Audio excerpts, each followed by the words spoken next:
A couple of you, quite a few of you addressed the issue of how we need to be more involved as citizens. When I found out about the bike lane, when I use research on it. So all of a sudden I'm driving down research and lanes have been taken away, turn lanes. And maybe I missed something. I get the Gazette and I read up on things. But it was just there. And I had heard or read in the paper that the mayor is pushing to have younger people come into Colorado Springs, that he doesn't want elderly people here. And that's a lot of his push. Of course, he's up for re-election, but I read that in the paper yesterday or today. My question is, how can we as citizens can be involved without having something being railroaded through on city council? We're going to each get a shot at that? Yes. So, ma'am, if you wouldn't mind posing the question. You stated we should be more involved. How can we be more involved with city council and not be railroaded in a situation like a bike lane or something just showing up? How can we be more? Especially as I'm quickly approaching elderly. So. Yeah, well, I mean, do we show up at city council meetings? Not everybody can do that. We need to have a say. We need to have a format or a platform that we can get out there before it just shows up. It needs to be on the ballot. I think, genuinely speaking, 80% of the things that happen in Colorado Springs, and I've lived here for almost 50 years, so seen a lot of growth, but generally speaking, a lot of these things don't show up on the ballot. How do we be proactive as citizens of Colorado Springs to get that done? Okay, thank you. I really appreciate that question. You know, it's interesting. I've actually showed up for city council meetings, and what ends up happening is kind of the fix is in, and the people with all the money get to present first their ideas for a good 2 hours, and then the people in the back and the citizens of the community, it's amazing, like 3 or 4 questions get entertained, and then the rest is like, well, our time is up, goodbye. So what I'd like to see happen is good advance notice when the city council meetings are going to be. We certainly ask you to show up, and I'd like to start a new kind of I suppose, presentation process where the citizens go first, and then the people with all the money who want all the change, they can sit and wait, and after everybody else has presented their point of view, then they can step up and talk about how wonderful their ideas are. Thank you. Okay, so here's my response to this, because I was asked how many city council meetings have I attended, and my answer was 0. I have to watch them on live stream, because 90% of us have to work, because we have to eat and feed our families. And the 10% that only have, I don't know, time on their hands, they can attend these meetings. So, when I am in the seat, I will suggest that the time has changed. We have to meet at a different time, because the majority cannot meet from 1 to 3. So how can you get as much input as you would need to make decisions that need to be made for the city as a whole if you only have 10% of the city there? So that's what I would propose, to change the time of the council meetings. Good evening, my name is Randy Tuck. That's a great question. I think for me, my own personal experience of trying to become involved is with the city council, you have to let them know that you're passionate about something, that you are there because you want them to know that you're passionate. There's usually a meet and greet after the city council meetings that you can actually go up and talk to them and tell them that you're passionate about something, or something makes you angry. But the best way to do it is just to get in their face. Each and every time you have an opportunity, go talk to them about it. Find a council member or two that is also agreeable with what your position is on an item or a subject.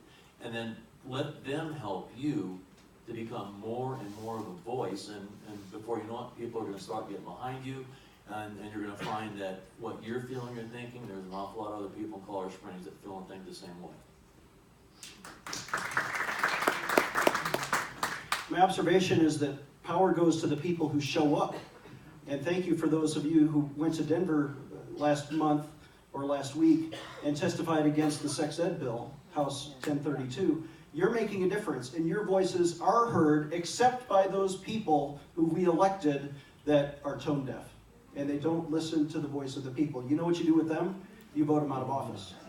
And so I've written a book about this, How to Be a Citizen Activist. That's how I've changed bad policies in 13 states as a citizen activist. That's how I ran for the legislature and won. The book is called How to Liberate the World in 30 Days. It's actually a prayer manual. You can learn step-by-step ideas about how to organize a petition drive, how to write a press release, how to lobby, how to take these people out for coffee. Maybe they'll listen to you. I'll tell you, the lady in my neighborhood, Jill Gabler, she is tone deaf when it comes to the bike lanes. She's made up her mind, she has her constituents, and it's not the people who voted her into office. So we've got to hold public officials accountable. You need to vote.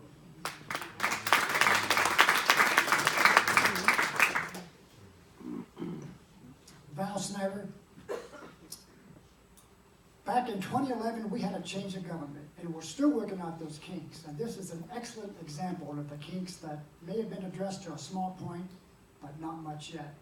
When we changed the government, we gave the position of mayor strong executive authority to do the things that he's done that the people voted for him to do. The bike lanes was an example of that. How do we address that? Well, I think your council now is addressing that, and you need future councils to get more aggressive to communicate to the mayor that he needs to collaborate with the council and the council with him when he's making these decisions at the administrative level that affect the whole town here.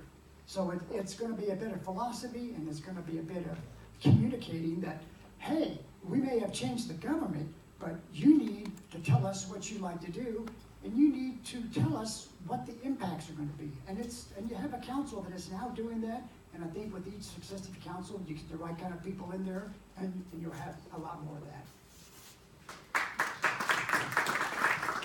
This is the same discussion we had 4 years ago when we were talking about a dysfunctional council. So what Tom Stern and I did was we sat down and he said, we're the new kids on the block, how can we talk to you all? So every month, Tom and I had a town hall meeting downtown and said, come on, visit us.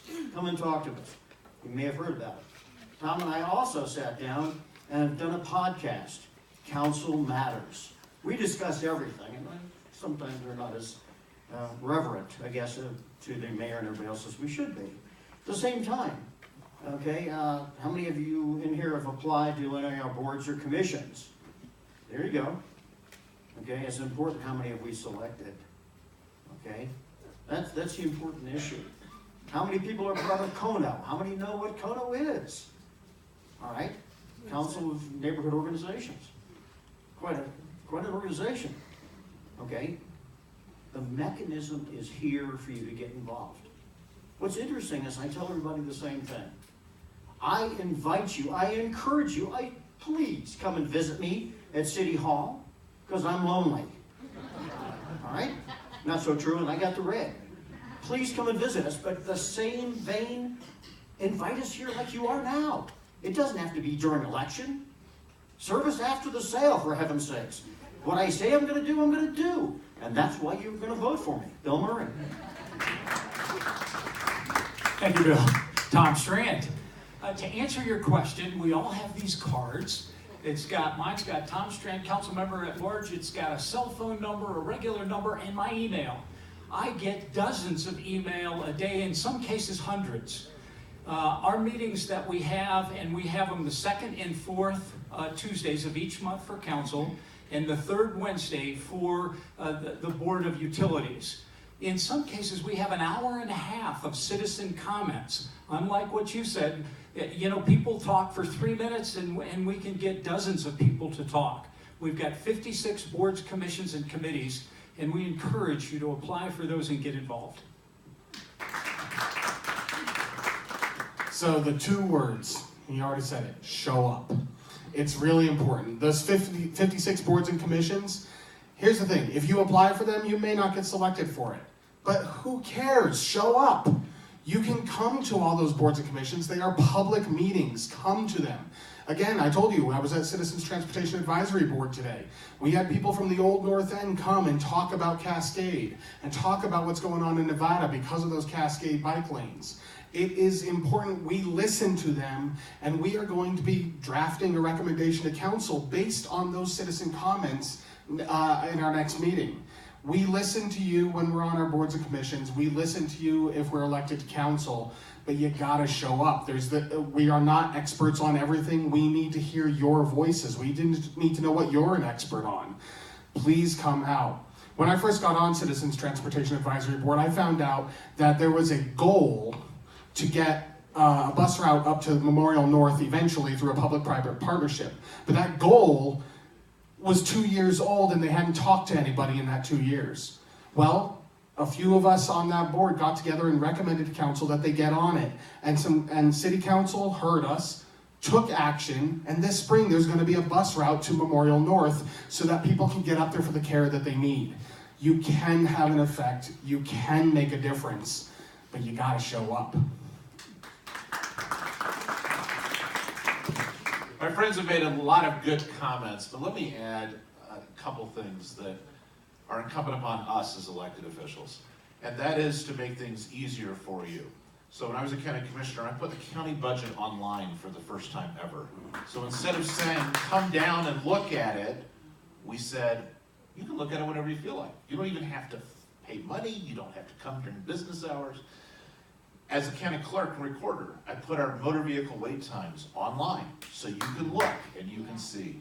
That's the type of things we need to do. My cell phone, like Tom was saying, was the only state elected official who ever put their cell phone on the card. It's 439-1870, so that you can call and you can share your opinions and thoughts, and that's what we need to do as elected officials. Yes, we all need to show up as citizens.